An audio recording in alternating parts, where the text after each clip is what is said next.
Gente, boa noite. Hoje teremos uma live incrível sobre liderança em 2021.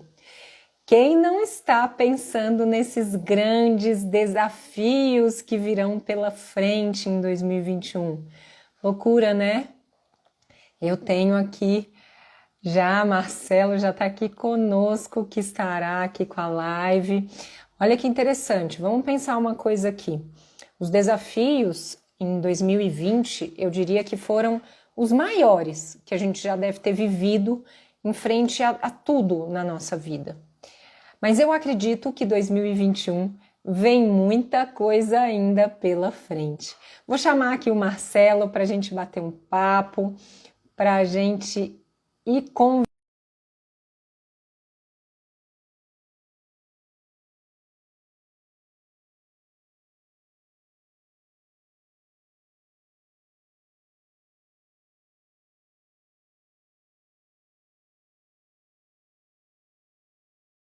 momento tão incrível, beleza? Vão mandando aí os coraçõezinhos. Obrigada, Leandro. Que a nossa live seja um arraso, que possa agregar para muitos aí, como eu sei que vai agregar para mim. Ei, Marcelo, boa noite, tudo bom? Boa noite, Raquel, tudo bem? Boa noite a todos e todas que estão nos acompanhando. Tudo. E obrigado pelo convite, Raquel. Que bom te ter aqui. Que bom te ter aqui, Marcelo. Marcelo, antes de qualquer coisa, eu quero que você se apresente, que você fale um pouquinho para a gente da docente, que você fale um pouquinho do Marcelo, da sua atuação, para o pessoal ir começando a te conhecer aqui no meu canal. Perfeito.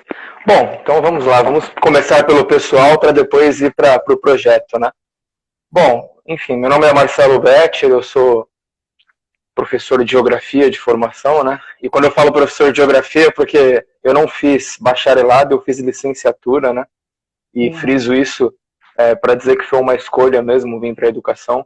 Eu, enfim, atuava na área financeira, mas com formação em informática, e aí eu, em algum momento ali, eu optei por ir para geografia, por achar interessante, por achar que eu podia fazer igual um professor que eu tive fazia. E, enfim, de lá para cá são 18 anos já atuando, né? Porque eu, como a maioria de nós, né, Raquel, eu comecei lá no primeiro ano, fazendo a licenciatura, e tive a oportunidade de ser eventual, larguei um emprego estável que eu tinha na época e meti as caras. Eu falei, bom, se eu quiser fazer isso, eu preciso me desenvolver dentro dessa área. E de lá para cá foram inúmeros desafios, né? Então eu atuei ininterruptamente 15 anos, né, em sala de aula no ensino básico, né? E aí nesse período passei pelo estado de São Paulo, que foi a porta de entrada, mas logo em 2004 eu iniciei uma trajetória nos colégios particulares, né, que eu levei até 2017, e passei por escolas de pequeno, médio e grande porte. E aí a partir de 2010 eu perdi um dos empregos que era muito significativo, e aí eu acabei, assim, foi quando eu comecei a pensar em outras perspectivas para a carreira, né. Então naquele período eu comecei a trabalhar como convidado numa formação, num curso numa instituição que prestava formação para os professores. Então eu lecionei durante quase 10 anos ali com eles, de 2010 até o final de 2019. Eu trabalhei com formação na área de gestão escolar, ambiental e geografia, né, que eu pegava as segundas licenciaturas. E aí vim me desdobrando, né, e aí a partir de 2012 para 2013 eu ingressei na gestão pública, e da qual eu fiquei até o final de 2016, e 2017 para cá eu venho atuando como diretor de escola. Então, assim, pessoalmente a trajetória foi nessa linha, né? E diretor de escola pública ou privada? Diretor de escola pública. Aqui em São Paulo, Raquel, uma coisa interessante, a Prefeitura de São Paulo ela tem um projeto de carreira, assim, bem estruturado, que vem desde o início dos anos 90. E ele é um programa muito interessante, porque, assim, além dele oferecer um programa de evolução para os professores, que, digamos assim, é a porta de entrada, porque os concursos de coordenação, de direção e de supervisão, eles são todos concursos de acesso, ou seja, só acessa quem já ingressou na rede, ou seja, como professor. Então, existe uma perspectiva bastante interessante. Então, eu atuo como diretor de escola pública, e aí passei pela educação infantil, que eu atuo hoje, mas já atuei também no ensino fundamental. E, enfim. E aí vem a segunda parte, né? Então esse é o Marcelo profissional, né? Que vem aí nos últimos anos, como eu falei, enfim, tendo diversas experiências, né? E fazer um parêntese, né? Que no período que eu tive na gestão pública, eu atuei mais na parte orçamentária e na parte de construção de escolas. E que tem a ver com uma outra formação de gestão pública mesmo que eu fiz, e, enfim, e acabou casando. Então, que é uma parte que eu gosto muito também. E aí, a partir de 2000, e aí agora, mais recentemente, com um grupo de pessoas, a gente começou a pensar na perspectiva da Docente Expert, como uma instituição aí que tem como DNA, digamos assim, colaborar para a valorização do professor e, sobretudo, ajudando na sua formação, numa virada de chave e usando aí as perspectivas básicas de carreira, gestão e conhecimento, né? Que são os eixos aí com a qual a gente vem trabalhando, né? Então, assim, basicamente é isso, né? E que é um canal maravilhoso, né? Eu tô adorando, eu sou suspeita para falar, já virei fã, então sou suspeita. Eu acho muito legal essa ideia do canal, Marcelo, no sentido da liderança também, né? Porque é um canal que dá essa perspectiva para quem está do lado de cá, com um olhar não só do tradicional, né? O que eu chamo de olhar tradicional? É o que eu faço. Eu falo lá da liderança nos formatos tradicionais, quais são eles, como que eles são, e sugiro ações para isso andar. O de vocês não. Vocês vão no caminho inverso. Vocês colocam uma série de informações, né, principalmente nos stories, que leva aquela pessoa que tem um papel de líder a refletir se, de repente, está fazendo sentido ou não aquilo para aquela pessoa. Então, é um caminho inverso. Eu ensino, vamos colocar assim, eu ensino a caminhar e vocês ensinam a refletir a caminhada.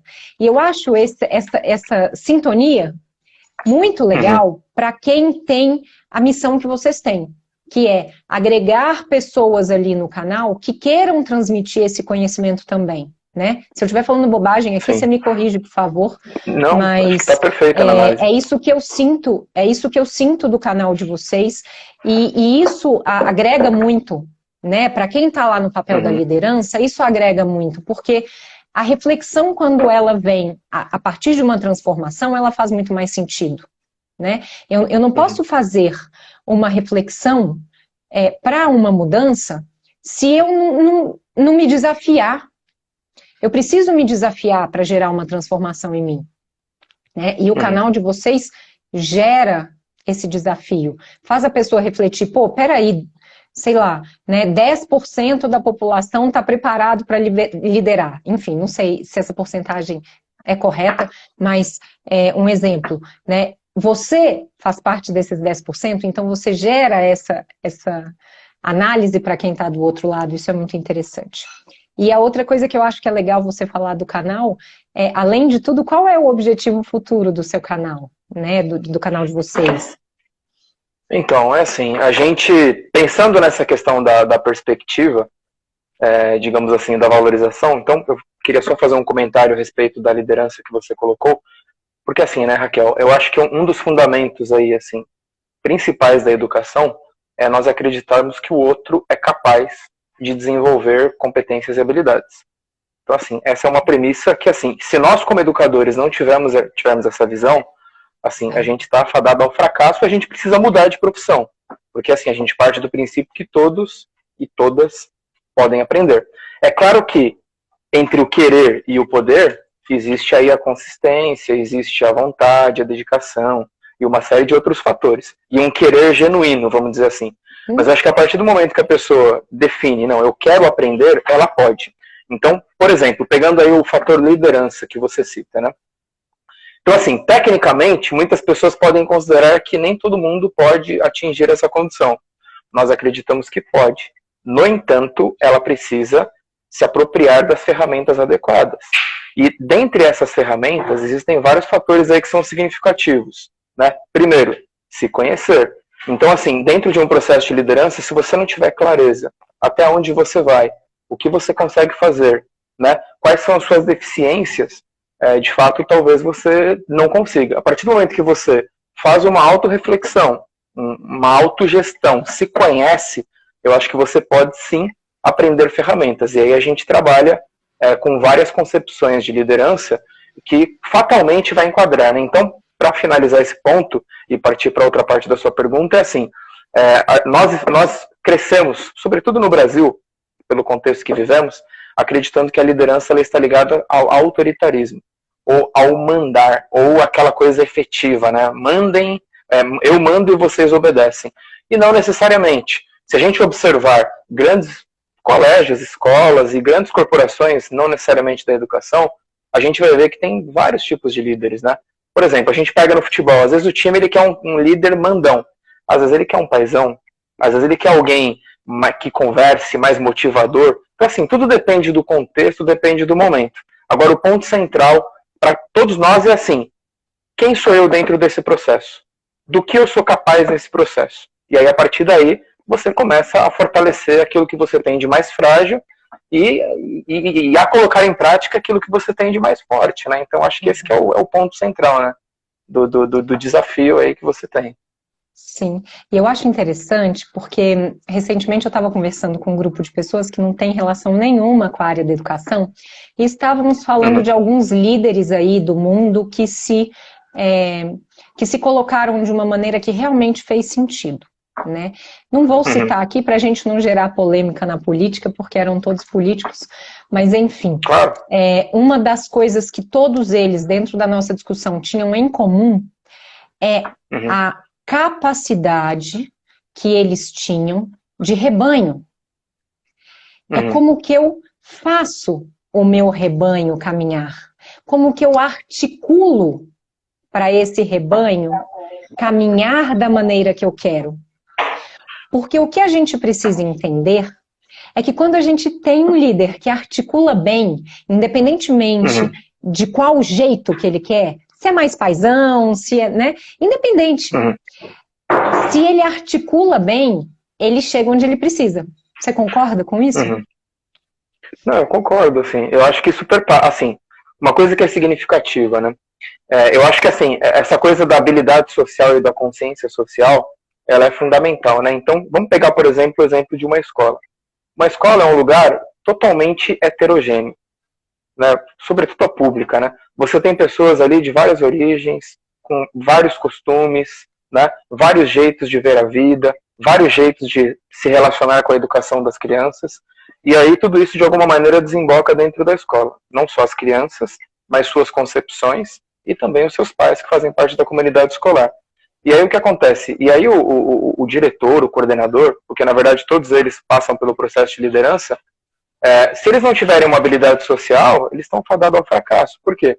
Porque numa escola, eu falo que é um lugar onde a gente disputa a umbrada o tempo todo, porque são 500, 600, 700, 1000 pessoas circulando ali diariamente. E essas ombradas, na maior parte das vezes, elas não causam nenhum dano, mas às vezes alguém sai ferido. E aí quando alguém sai ferido, tem que ter alguma intervenção. E aí, assim, quem faz essa intervenção? Quem faz esse diálogo? Né? Quem vai ouvir as partes e, enfim, e minimamente tentar consensuar as coisas? É essa liderança. Então, se ele não tiver uma conexão, se ele não for aberto, tiver esse... Eu não digo esse no ponto de vista negativo, esse poder de arrebanhar, ele vai ter sérias dificuldades para poder lidar. Ou então ele vai ter que delegar. Aí ele usa um outro princípio, né, Raquel, que a gente fala assim. O líder ele tem um conjunto de habilidades que ele precisa ter. Se ele não tem, como que ele complementa isso? Exercendo algo que é fundamental para o líder, trazendo pessoas que o complementem nesse processo. Um assistente, um secretário, enfim, ou até mesmo às vezes um diretor trazendo um coordenador com um perfil complementar ou vice-versa. E eu acho que assim, isso é fundamental, porque sem isso, de fato, porque ninguém faz tudo sozinho, né? Você precisa do apoio. Então, acho que você precisa se fortalecer com aqueles e aquelas que te acompanham na trajetória, né? Até porque, geralmente, você tem essa capacidade de escolha. Exato, e além da gente ter a capacidade de escolha, um líder, né, que cabe dentro desse processo todo, ele tem que ser muito bom observador para arrebanhar essas pessoas que ele precisa quando ele não tem todas essas habilidades bem estruturadas, né? Até porque eu sempre falo isso, né? Eu estou num papel de líder dentro da nossa equipe são 3 coordenadoras, eu e mais 2. Nós 3 fazemos um papel bem dessa liderança e, ainda assim, muitas vezes a gente precisa arrebanhar, porque, principalmente eu de tarde, eu atuo com quase 600 alunos sozinha. Eu não tenho um outro coordenador ou uma outra pessoa que faça o papel pedagógico junto comigo. Para que esse trabalho seja bom, eu preciso que a minha equipe esteja muito engajada comigo e numa conexão muito positiva para que essa liderança caminhe de uma maneira assertiva. E uma coisa que eu sempre faço para acontecer, tô adorando, é seu cachorro, né? Acho que ele tá brincando. Gracinha. Tá mordendo um negócio aqui. Adorei. Ficou de fundo muito bom, adorei. Amo cachorro, gente. Eu precisava fazer essa pausa, me desculpem. Eu sou alucinada com cachorro. Então, o que eu acho mais interessante é que nessa união e nessa conexão que eu fiz com o meu grupo de professores que são efetivos dentro da escola, a gente criou uma conexão muito grande.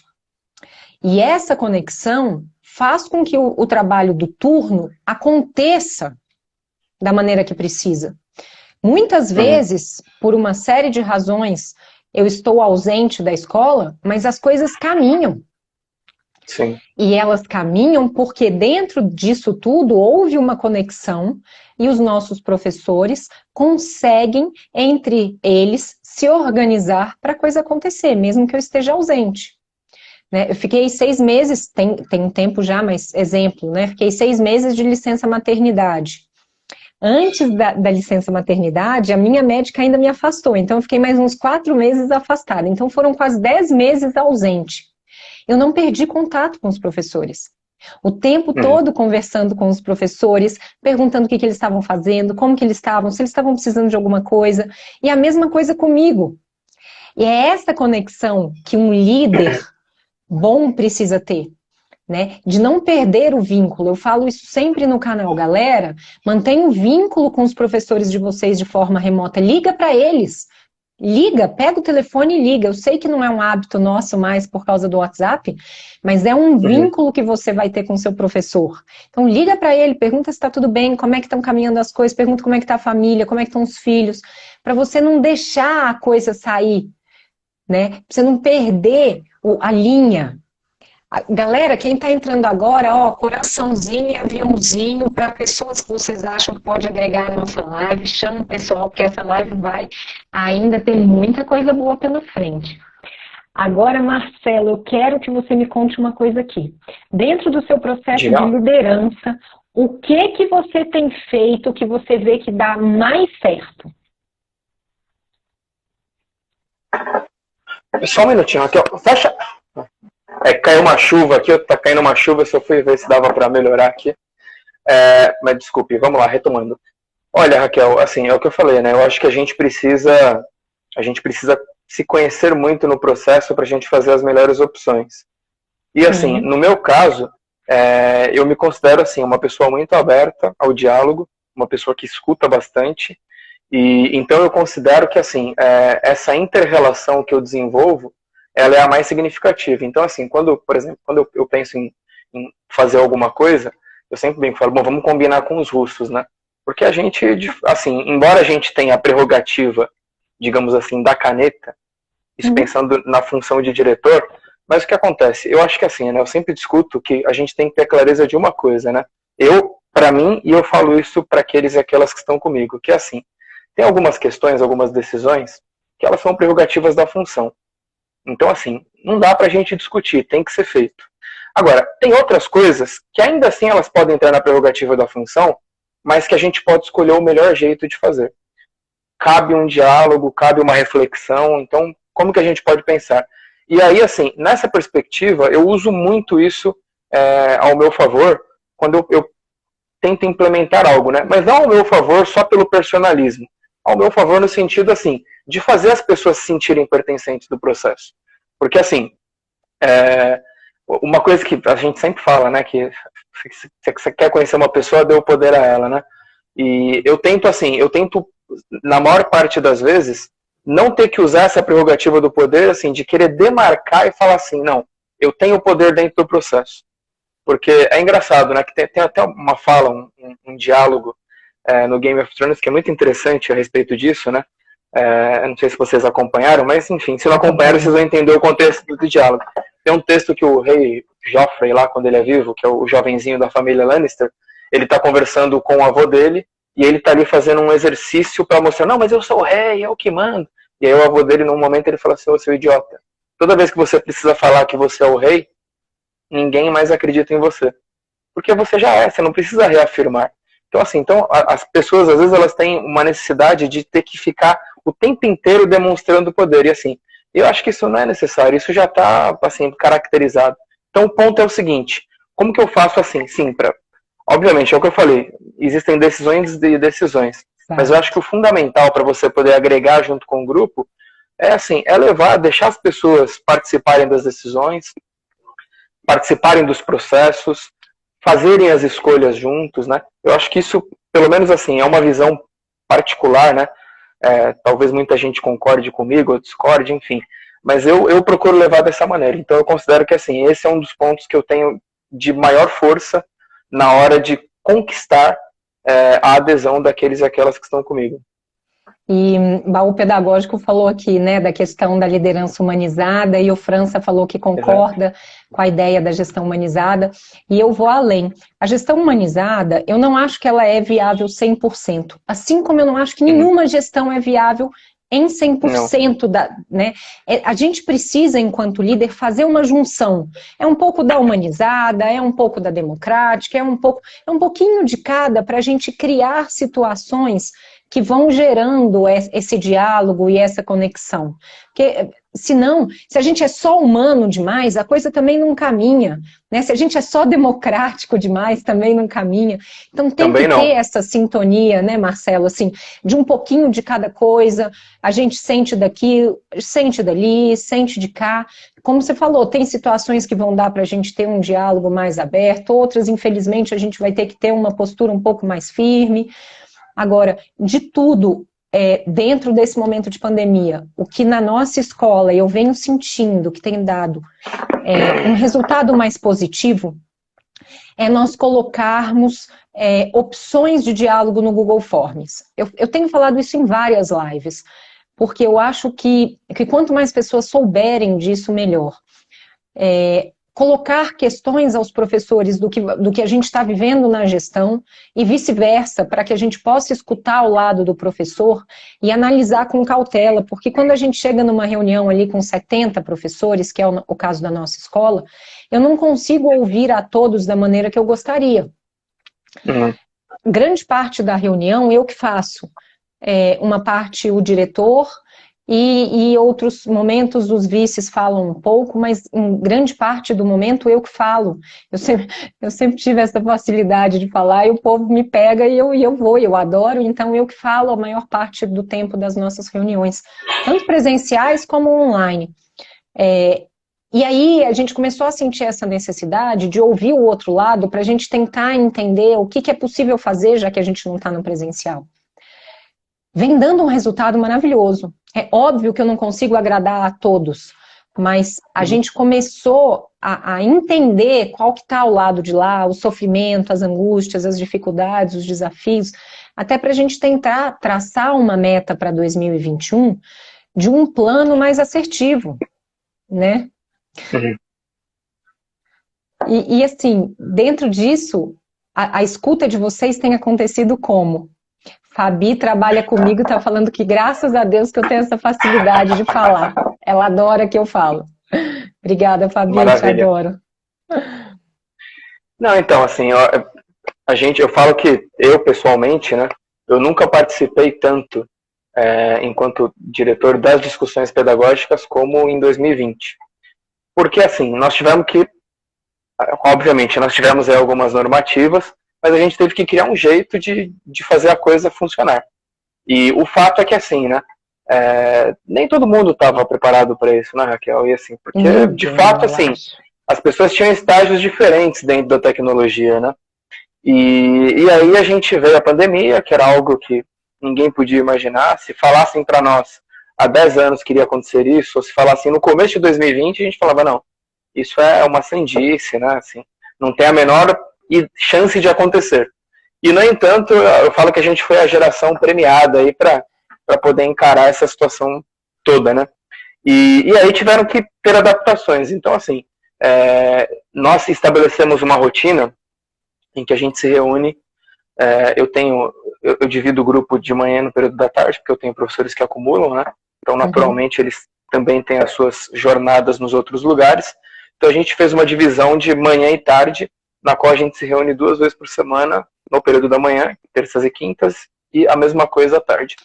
E assim, eu nunca tive tão próximo como eu tive esse ano, e em termos de comunicação. Então, assim, tudo que aconteceu, a gente conseguiu discutir coletivamente, a gente conseguiu, enfim, ouvir as pessoas passarem os anseios, as dificuldades, e até os desabafos, né, porque naturalmente eles ocorrem também.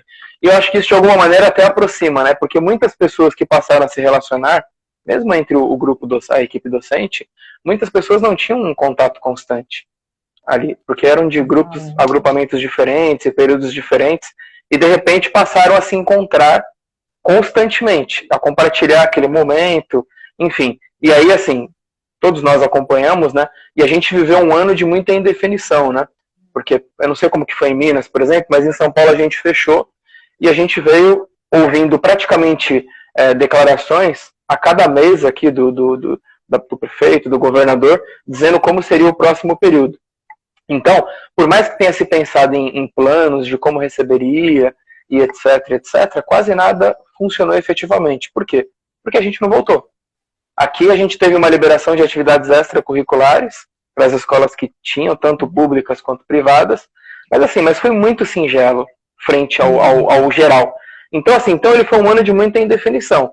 Mas a gente conseguiu aí, e aí finalizando na sua pergunta, a gente conseguiu de maneira muito objetiva conversar por meio dessas reuniões que a gente se estabeleceu. A gente também estabeleceu vários canais de comunicação para a gente poder dialogar aquilo que ia ser trabalhado no Google Classroom, né?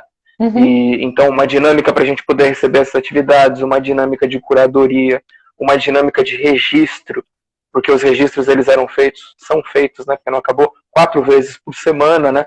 Então assim, a gente criou uma rotina que pelo menos assim para nossa realidade foi funcional. Intensa. Você falou essa questão, né, da habilidade de cada um.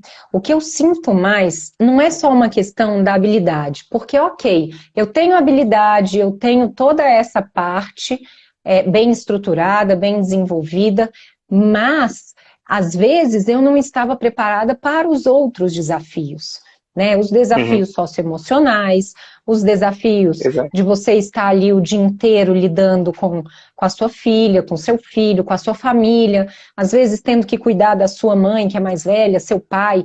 Então, esses desafios todos, eles vão de encontro a como que a liderança está lidando com isso tudo. Né? Então, se aquele professor adoece, a liderança precisa lidar de alguma forma com isso. Né? Várias e várias situações bem significativas aconteceram. Na nossa escola, por exemplo, tivemos professores que não quiseram lidar com o teletrabalho. O governo não obrigou, nós não poderíamos obrigar.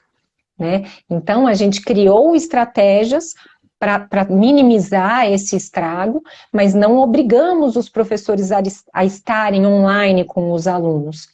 O que faz com que o professor, no retorno, colha frutos possivelmente ruins, porque ele não está mantendo o vínculo que ele deveria com o aluno dele. Ou seja, é mais uma situação que a liderança vai ter que atuar em 2021. Agora, o que o Roger colocou aqui, ó, Marcelo, o que você considera que seja o principal papel do líder? E aí eu completo. Neste momento de pandemia e de transição para um possível retorno? É um tremendo de um desafio, porque a gente ainda não tem clareza de como vai ser esse retorno. Né? Então, por exemplo, vamos partir primeiro do campo hipotético. Né? Hoje, por exemplo, nós temos aí a vacinação começando, por exemplo, em alguns lugares do mundo. Dentro dos protocolos estabelecidos aqui no Brasil, pelo menos na esfera nacional, a gente não tem os educadores como dentre aqueles que serão priorizados. Né? Aqui no estado de São Paulo, por exemplo, nós temos, eu não estou falando isso para fazer política não, tá? É só um comparativo, porque assim, isso vai impactar diretamente na maneira como a escola vai se comportar daqui para frente. É claro, a gente pode ter aí digamos assim, a gente tem que voltar por decreto, por exemplo. Eu acho pouco provável, dado as circunstâncias. Então, por exemplo, vamos partir do princípio que eu tenho um calendário estruturado de vacinação na qual os educadores e as educadoras farão parte, por exemplo. Nesse contexto, ainda assim, a gente não tem uma confiança total. Mas assim, mas pelo menos assim, a gente já se sente mais seguro porque você, de alguma maneira, vai estar protegido naquele processo. Talvez ainda não da melhor forma, mas estará. Então, por exemplo, partindo desse princípio, a gente pode considerar que a gente tem uma volta quase integral. Então, assim, o plano, eu acho que ele funciona de um jeito. Se a gente não tem essa perspectiva, talvez a gente continue trabalhando numa perspectiva ou à distância, como a gente tem feito, né, do teletrabalho, home office, ou a gente talvez tenha um modelo, como você mesmo até defende, mas de uma maneira diferente, um modelo meio híbrido ali, né, que o sujeito ele vai uma parte da semana, outra não, talvez uma realidade de escalonamento. Então, eu acho que o papel do líder nesse processo, a primeira coisa é entender como que essa coisa no campo macro vai funcionar. Porque as nossas escolas, de alguma maneira, elas seguem uma legislação. Mesmo as públicas ou as privadas, nenhuma delas funciona à revelia desse movimento. Né? Existe um protocolo hoje, assim, de alguma maneira nacional, e ele vem descendo a ladeira para o estadual e para o municipal. Né? Enfim, nós somos uma federação. Então, eu acho que esse é o primeiro ponto. Né? Segundo ponto, a gente verifica, não sei se vai mudar, que o MEC, por exemplo, ele já postergou essa flexibilização para pelo menos até o fim de 2021. Então, por exemplo, se for nessa linha, a gente vai ter que continuar pensando nessa proposta do trabalho à distância. Só que aí a gente tem um outro desafio, né? Que não só fazer o trabalho, mas assim, de alguma maneira, fazer com que esse trabalho ele seja bem realizado lá na outra ponta. E para finalizar, né? Eu achei bacana, a gente até publicou hoje na Docente, né? Isso foi publicado ontem. A Unesco ela vem se posicionando e defendendo que a classe da educação ela seja uma das primeiras categorias a serem vacinadas, porque assim, né, uma coisa que eu até comentei ontem na live com a Fernanda, que assim, às vezes as pessoas falam assim, mas as crianças precisam voltar porque elas estão tendo prejuízo, e assim, eu sempre digo que nós, educadores e educadoras, nós não discordamos disso. Quando a gente vai na escola, quando tem que você vai à escola vazia, é uma tristeza. O ponto é o seguinte, acho que todo mundo quer voltar. Acho que os professores e professoras, todo mundo quer voltar à sua rotina de vida. Agora, o ponto é que assim, tem que ter uma garantia de segurança. Então, acho que é fundamental que a gente consiga isso. Mas acho que o papel do líder ele vai ser significativo. A partir do momento que você tiver o start, vamos criar os planos aí de atendimento. Na minha escola, por exemplo, a gente vem preparando aí, assim, do ponto de vista da segurança, tudo que é necessário. Agora, na esfera pedagógica, assim, a gente está preparado para continuar à distância, mas estamos esperando as próximas comandas, né, até para poder agir de maneira assertiva. Exato. Lá na escola, hoje tivemos uma reunião de gestão, eu falei exatamente isso. Eu falei, a gente precisa ter 2 planos. O de retorno presencial, que seja de forma híbrida, que seja total, enfim. Tem que ter um plano de gestão para o retorno presencial ou semipresencial e um plano para se permanecermos de forma remota. Porque não dá, caso a gente venha a iniciar, não dá para a gente iniciar no achismo igual foi esse ano inteiro para muita gente. Né? A gente precisa ter uma programação, a gente precisa ter uma estruturação pedagógica, a gente precisa ter um começo, meio e fim, porque senão, tanto o professor, quanto o aluno, quanto o gestor fica louco. Né? A gente tem que ter esse plano. E a melhor forma é criando um planejamento, e na minha concepção, uma mini cartilha para o professor. Do que ele vai ter que ter como base para um retorno presencial ou semipresencial e para um retorno remoto. O que a gente vai ter de ação para esses professores saberem como agir de um jeito ou de outro. né? Juarez está falando, eu acredito que tem que voltar com segurança mesmo, concordo com vocês.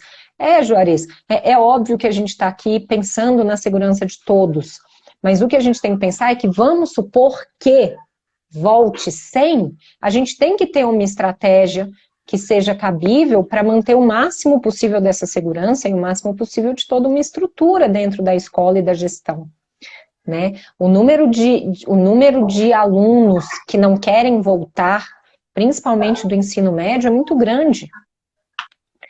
Existem números e mais números, a gente está vendo aí na internet, de alunos que não querem renovar a matrícula no ensino médio porque já acharam que está tudo perdido e quer ir para o EJA. Imagina o impacto. Que vai encontrar disso. o mesmo problema, né? Que vai encontrar o mesmo problema, que também está do mesmo jeito, né? Vai, mas imagina o impacto disso para o regular financeiro. Né? Você que é diretor, você sabe muito melhor do que eu. O impacto financeiro disso é muito grande para as escolas. Nós, enquanto educadores, a gente precisa de qualquer forma criar mecanismos para isso tentar não ir para frente. Né? Que esta mania não pegue, para a gente não correr vários riscos aí no nosso futuro. Agora, tem uma outra pergunta que a gente recebeu, Marcelo, que é o seguinte, o que a gente sugere como possibilidade de acolhida para 2021? O que a gente poderia propor para acolhidas nesse retorno remoto ou presencial?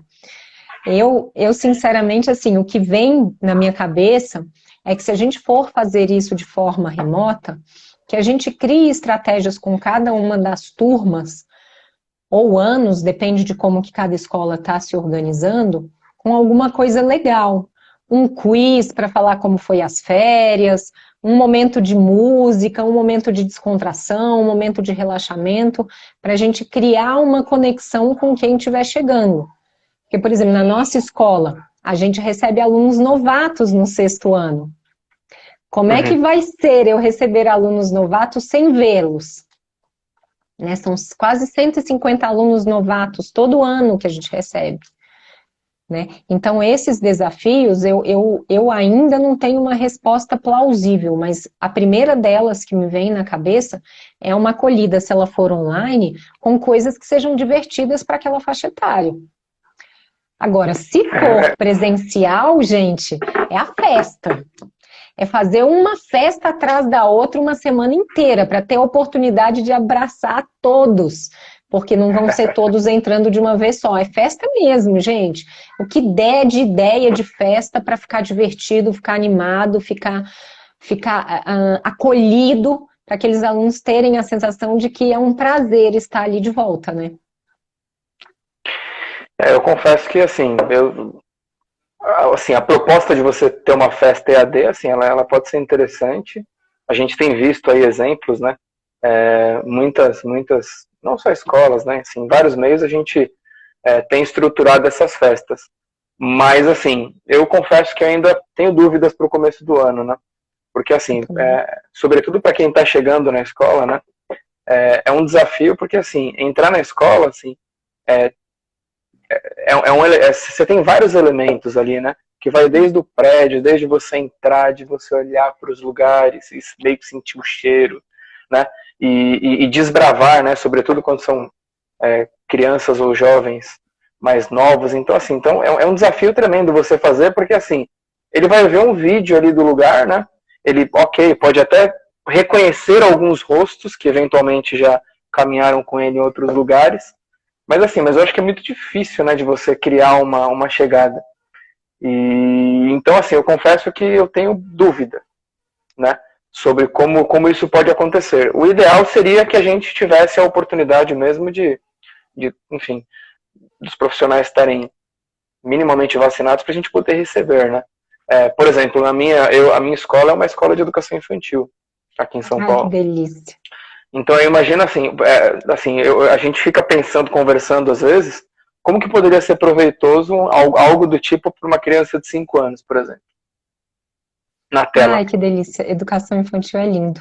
Mas é uma coisa que não faz tanto sentido, não faz. Minha filha com 3 anos, ela tem aula uma vez por semana, ela mais corre e pula do que assiste a aulinha. Né? Assim, são só 20 minutos de aula por semana. mas é muito desafiador, né? São 3 anos, ela não tem a atenção que deveria. Então, Até porque para o a educação princípio da educação infantil, infantil não tem, né? O princípio é a interação, o princípio é a brincadeira, ou em princípio são aquelas situações que, enfim, que desenvolvem criatividade, que desenvolvem habilidade física, que desenvolvem a cognição. Então, assim, tudo isso você não tem, né? Então, esse é um grande desafio, assim. Eu confesso que quando a gente, enfim, se encontra nas reuniões, essa é uma questão que martela bastante, assim, né? De pensar como interagir e como ser assertivo com as crianças, né? Uma coisa que acontece, que eu vejo que dá muito certo, e na escola dela acontece também, são essas aulinhas de 20 minutos com brincadeiras. Então, a maior parte da aulinha é uma contação de história e uma brincadeira ou de gincana, que a criança tem que sair, pegar alguma coisa e voltar correndo, ou fazer uma atividade de desenho ali durante a aula junto com os professores, e é o que acontece e aí isso motiva, mas ainda assim ela quer levantar, ela quer correr, ela quer brincar, ela quer ir fazer xixi, né? Então, várias coisas acontecem nesses 20 minutos que não a deixam os 20 minutos completos, esse é um grande desafio. Mas essas brincadeiras conectam muito essas crianças e ajudam muito no sentido de amarrá-las ali, de estar ali na união. Mas não é o do tempo todo, né? Então não adianta, são 20 minutos por semana, não é todo dia, galera, 20 minutos por semana. Agora, outra coisa dentro dessas sugestões que eu acho que funciona é perguntar para esses alunos de agora, antes de fechar o ano, se vocês ainda não fecharam, o que eles querem de abertura. Ouve os alunos de vocês, pessoal. Faz mais um Google Forms ou faz uma enquete, o que vocês acharem melhor. Mas escutem os alunos e os pais de vocês no sentido de qual acolhida que eles esperam para 2021. Não espera isso que só a escola decida. Joga a bola para os pais, para os alunos.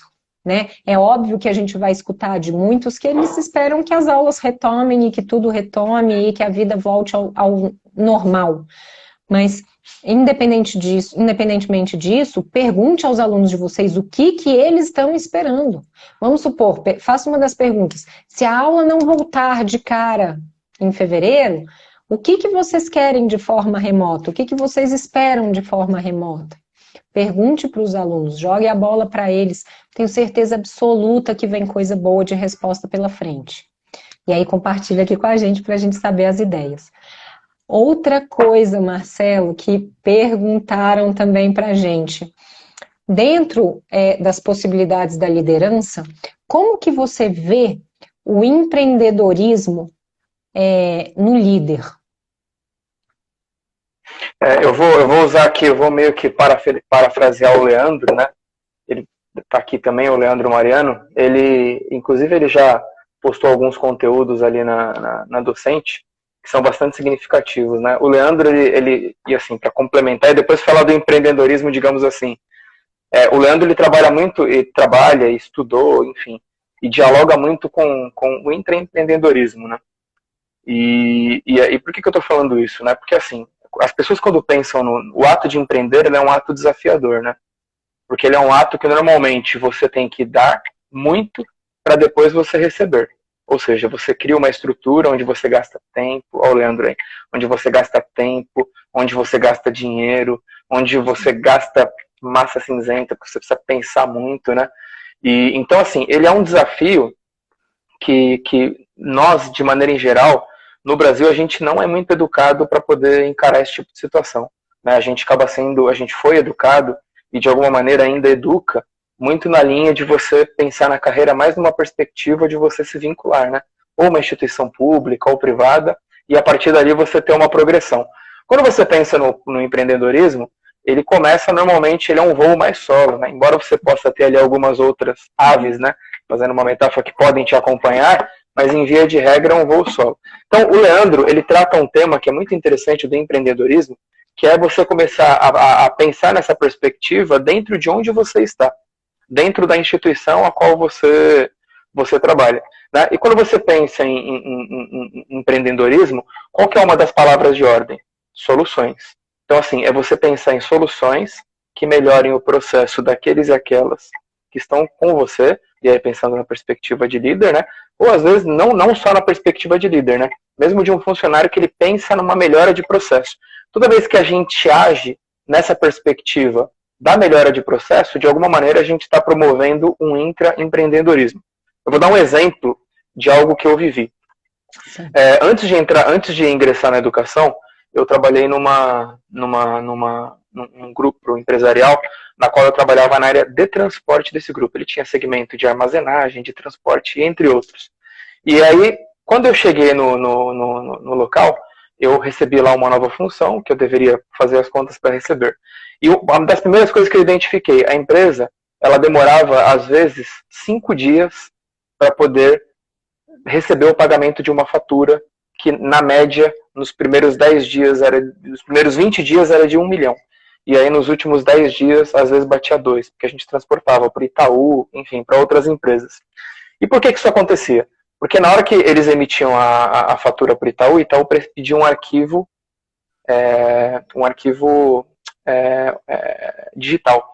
E aí o que acontece? E aí o Itaú, na época, ele tinha comprado alguns bancos públicos, tipo o Banerj, que era o banco do estado do Rio de Janeiro, e entre outros. E gerava um conflito. E aí, assim, eu fui trabalhar naquele local, e aí, assim, fazia informática e trabalhava na área das finanças. E aí, quando eu olhei para aquele contexto, o que eu fiz? Logo no primeiro mês eu resolvi o problema. Então eu acabei criando um programinha, que ele pegava esse documento, ele batia, ele separava o que era Itaú e o que não era, e ele gerava o arquivo correto. Eu lembro que na primeira vez que eu liguei pro diretor do financeiro, eu falei assim, manda a fatura para Itaú. Assim, era 10 horas da manhã do primeiro dia, e geralmente só recebia no quinto. Ele falou assim, pô, isso vai dar problema. Eles chamavam de Betcher, né? Pô, Betcher, isso vai dar problema, não sei o que lá, você tem certeza? Eu falei, manda a fatura. E era super jovem, e aí mandou e resolveu. Então, assim, a partir dali, veja, eu acabei criando uma solução dentro de um contexto que foi altamente significativo. Então, assim, quando você pensa no ato de empreender, eu acho que o ponto não é a área que você vai atuar, mas é o que você pode oferecer. Eu acho que esse é o ponto. Então por exemplo, se você está na área da educação, por exemplo, como que você pode colaborar para a melhora do processo? Se você, sei lá, trabalha na área de oficina mecânica, que tipo de mecanismo você pode criar que vai ser mais interessante para aqueles e aquelas que buscam um serviço mecânico? Se você faz massagem, por exemplo, que tipo de técnica você pode utilizar que seja mais eficiente? Sim. E assim por diante. Então, o ato de empreender é o ato de você gerar soluções, gerar possibilidades que normalmente as outras pessoas não estão pensando.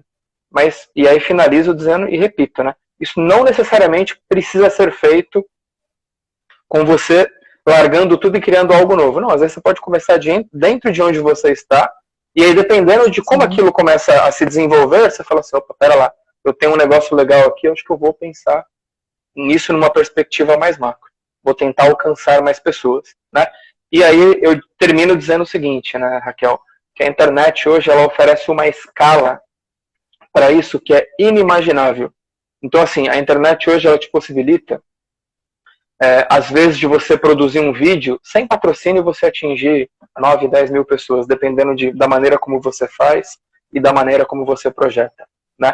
E aí imagina, você criar um conteúdo e você é visto por 10 mil pessoas. E às vezes você gasta um dinheiro muito pequeno e você atinge 50 mil pessoas. E aí se você pensa numa perspectiva onde você tenta comercializar algo, olha a possibilidade. Então, se eu vou para 50 mil, se eu vender 1%, por exemplo, eu estou atingindo 500 pessoas. Olha só que maravilha. Então, assim, eu acho que o ato de empreender, ele perpassa por esses elementos aí que eu coloquei. Exatamente. E aí, para complementar, eu diria que bons empreendedores são extremamente criativos. Porque não basta eu ter a visão de que precisa mudar.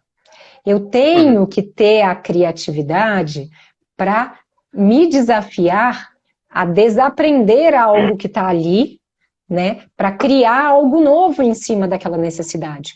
Porque eu simplesmente ver que precisa mudar, ok, isso todo mundo consegue, né? Mas dentro do empreendedorismo, uma das grandes qualidades é nós sabermos ter a criatividade para lidar com isso de uma maneira diferente. porque senão a gente acaba indo para a mesmice. Né? Eu posso empreender, mas com a mesmice. Quantos mil, nem sei dizer, canais educacionais a gente tem no Instagram hoje? Sei lá, eu não consigo nem dizer em números, não sei se alguém sabe. Não tenho noção. Quantos se destacam? Verdade. E aí, a hora que você pega por que eles estão se destacando, não é só porque eles sabem empreender, é óbvio que é também, mas é porque, de alguma forma, aquela pessoa conseguiu fazer um conteúdo que chamasse mais atenção do que o outro. E aí você vai ver... Se não fizer sentido...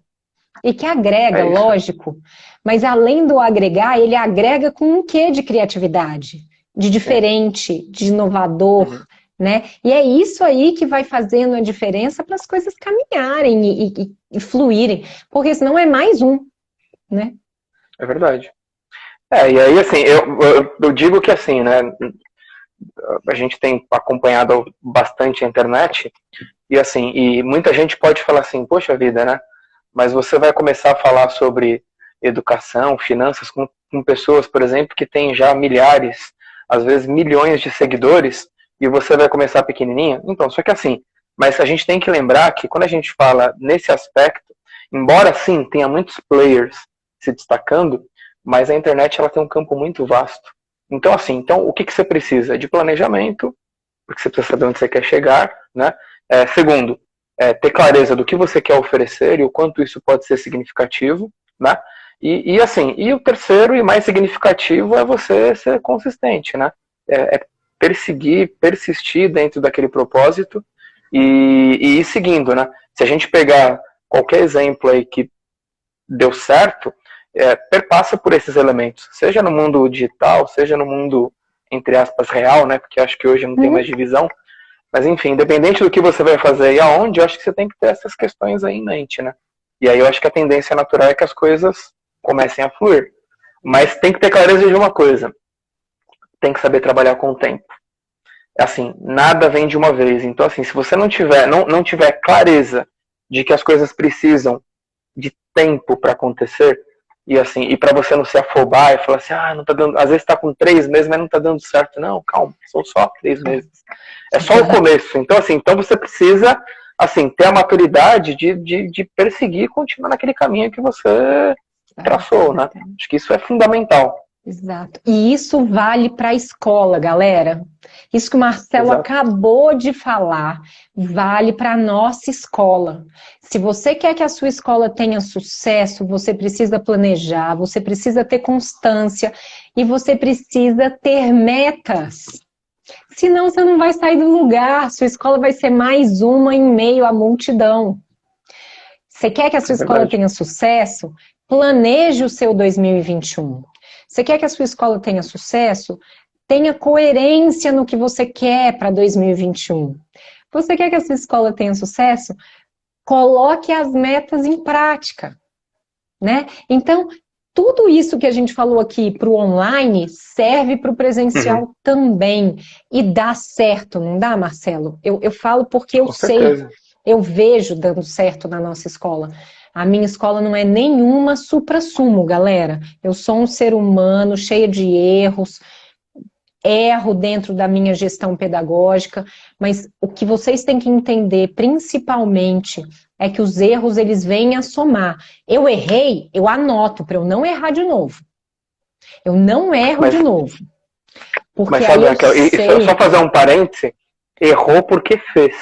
Porque assim, isso é uma coisa que a gente defende. Você aprendeu um conceito, ou idealizou algo que você considera importante, aplicou, errou, faz parte do processo. Então assim, ok, errei, vou reajustar e vou fazer melhor. Agora assim, eu acho que o erro faz parte do processo, né? Ele é natural, né? Não tem como evitá-lo, né? Agora, a questão é como que você vai agir a partir daquilo que você fez. Na escola, assim, pode ter impacto? Pode, mas ok. Então vamos fazer um ajuste agora e vamos recuperar, é um processo, né?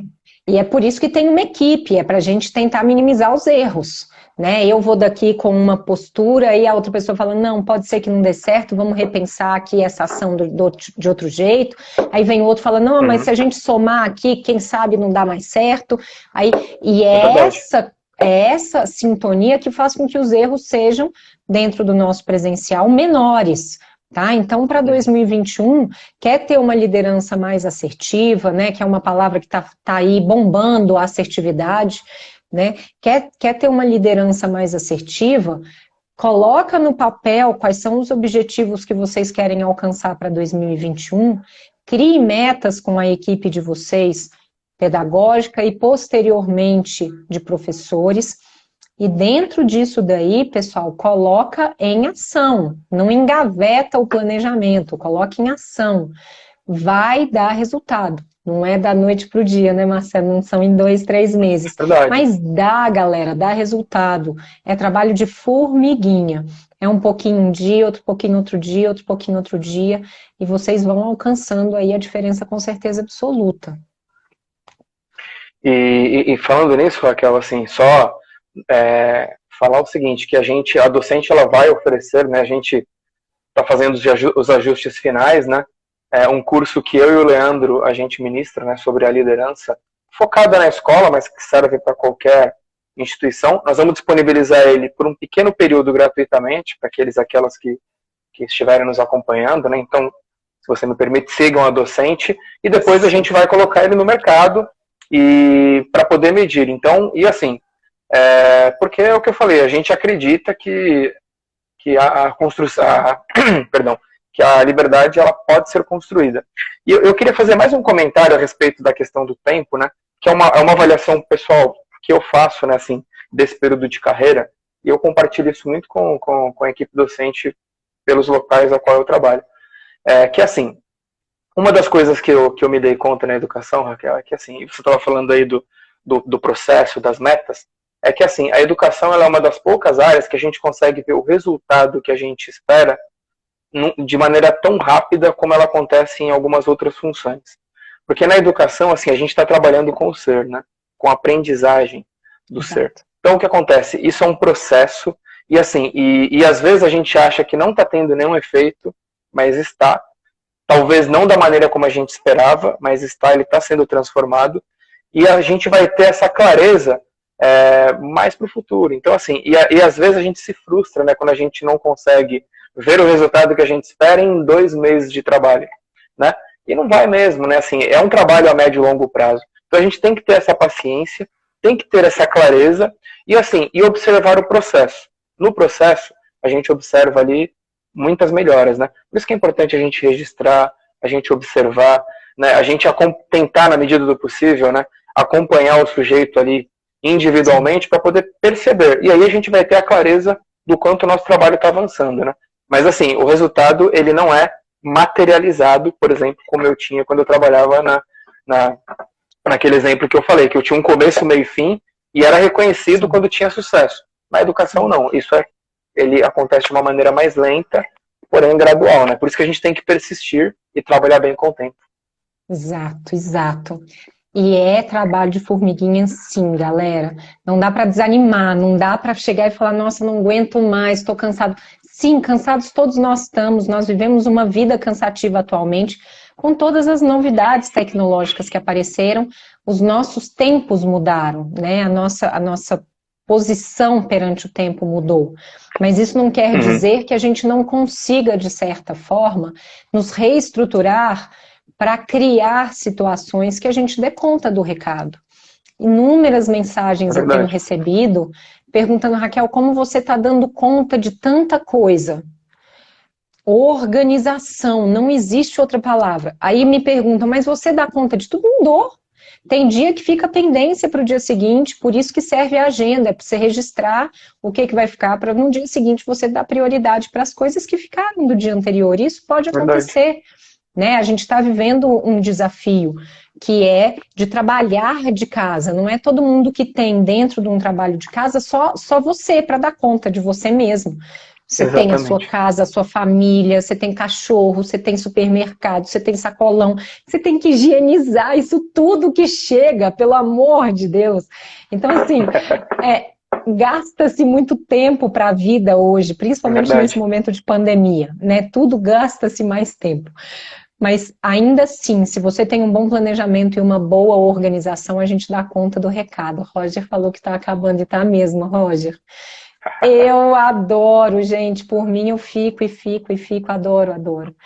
Marcelo, para quem ainda não te segue, fala aí de novo como é que é o seu canal. Se tiver dúvida, clica aqui em cima, ó, meu dedinho, onde está o Isso. nome da nossa live, clica ali que você já vai ver a docente, você não cai da live, é só clicar ali e apertar seguir que você vai ter seguindo. A mesma coisa, quem não me seguir, é só clicar ali que você já consegue me seguir. Mas falam mais rapidamente aí, já tem data para sair esse projeto maravilhoso aí da liderança? Como é que tá? Olha, nós estamos finalizando a parte de edição, a gente tem uma equipe que está cuidando, deve vir aí para os próximos dias, não consigo precisar aqui, nem assim, estabelecer, mas ele tá pronto, porque assim, ele é até um parâmetro, né, que a gente estabeleceu, até para os nossos parceiros também poderem produzir, né, enfim, é o que eu falei, a docente, na verdade, ela não é o Marcelo, né, ou o Leandro, ela é um conjunto de pessoas que estão interagindo e orbitando. Então a gente vai lançar. Então segue lá docenteexpert.com e assim, a gente espera que vocês gostem, né? E assim, colocando aqui, Raquel, que a gente está assim, totalmente aberto à disposição para dialogar com todos aqueles e aquelas que, enfim, que quiserem de alguma maneira aprender conosco, colaborar conosco, nos criticar, porque assim, eu acho que faz parte do processo, né? A Adoro, gente eu está aí adoro também crítica. a gente está aprendendo e ao mesmo tempo também tentando ensinar, enfim. Então ele é um processo. É um processo.